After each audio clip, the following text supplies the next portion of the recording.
እንግዲህ እንደምታዩት ሮዛ ባሏን መልካም ባል መስሏታል። ፕራንክ አደርጋለሁ ብላ በጣም ተደበደበች። በጣም ደበደባት፣ በጣም መታት። እንደ አይነት ባል ግን ቢቀር ይሻላል። እውነቴን ነው የምላችሁ። ለእውነት ለድራማም ሆነ ለምንም ሆነ እንደ አይነት ወንድ እኔ እንጃ። እንዴ ሮዛ ባሏን ፕራንክ አደረገችው።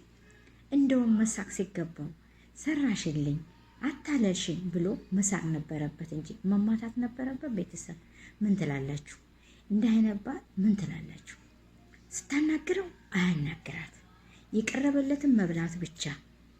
አሁን ደግሞ ባልተብየው እስኪ ፕራንክ ላድርገው ዘና ቢል ብላ ሮዛ ባሏን ፕራንክ ስታደርገው ቀጥቅጦ ደብድቦ ወዳ እስከምጠላ ድረሱልኝ እስከምትል ሚስት እንዳርጎ አይመታ፣ ሚስት እንዳርጎ አይደበደብም።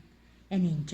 እኔ ለራሴ ባሌን ፕራንክ ባረገው ሰራ እንደውም ፕራንክ አረግሽ አታለልሽ ብሎ ይደሰታል እንጂ ፕራንክ በማድረግ ወይ ታታለልኩ ዛሬ ሰራሽልኝ ብሎ መሳቅና መጫወት ነበረበት እንጂ ዙሮ ሚስት መደብደብ አለበት ብላችሁ ታስባላችሁ?